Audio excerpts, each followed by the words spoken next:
Pourquoi l'extrême droite s'intéresse autant au Seigneur des Anneaux? Il veut le précieux.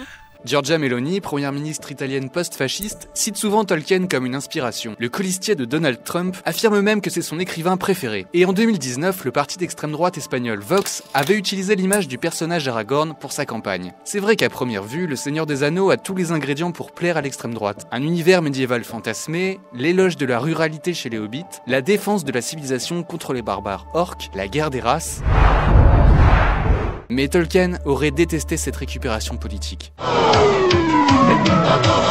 Non, ce n'est pas un roman qui fait l'éloge de la guerre. Non, ce n'est pas un roman qui fait l'éloge de l'affrontement entre deux camps. Bien au contraire, la lecture majoritaire du Seigneur des Anneaux va dans le sens plutôt d'un éloge de l'apprentissage, de la différence, d'un éloge de la tolérance entre les peuples. Les différents peuples ne sont pas des races qui s'opposent, mais des représentations de diverses facettes de l'humanité. Ce qui intéressait Tolkien, J.R.R. Tolkien, c'était l'humain dans toute sa diversité. Tolkien naît en 1892. Orphelin jeune, il est élevé par un prêtre catholique et garde de son éducation religieuse une vision humaniste et ouverte sur l'autre. Même s'il a grandi en Angleterre et fait l'essentiel de sa carrière universitaire à Oxford, Tolkien est né dans un territoire qui sera rattaché à l'Afrique du Sud. Lorsqu'on lui demande son avis sur l'apartheid dans les années 50, il le condamne publiquement avec force, chose pas si fréquente à l'époque. Tolkien a toute sa vie rejeté les mouvements autoritaires et les passions identitaires. Lorsque des éditeurs allemands lui proposent de publier Le Hobbit en 1938 et lui demandent un certificat d'arianité comme le prévoient les lois antisémites nazies, Tolkien, d'origine allemande, leur répond sèchement et refuse. Il regrette aussi que les nazis se réapproprient la mythologie nordique dans leur propagande et pour ne pas laisser le monopole de ces mythes à Hitler,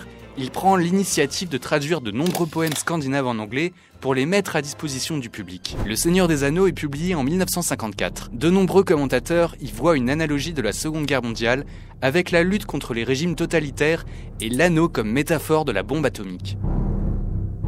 Mais cette analyse exaspère l'auteur qui a commencé à imaginer l'univers à partir de 1917, donc bien avant la montée du nazisme. Tolkien a voulu écrire une grande œuvre universelle et humaniste. Il refuse que Le Seigneur des Anneaux soit réduit à un roman à message politique. Pourtant, son œuvre témoigne d'une certaine vision de la société et il valorise clairement certaines formes d'organisation plutôt que d'autres. Parmi les points qui sont valorisés dans la société du Hobbit, il y a cette sorte de démocratie directe qui fait que les décisions sont prises collectivement, qu'il y a une forme de plébiscite des décisions.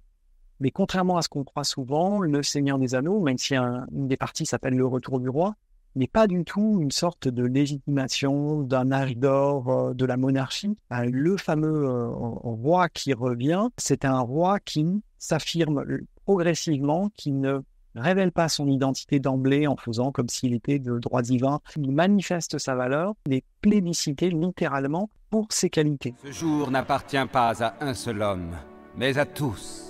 Dans les années 60, Tolkien connaît même un grand succès auprès d'un jeune public sur les campus américains. Son œuvre est relue à travers le prisme d'une nouvelle contre-culture contestataire et des hippies s'identifient même aux hobbits fumeurs d'herbe à pipe.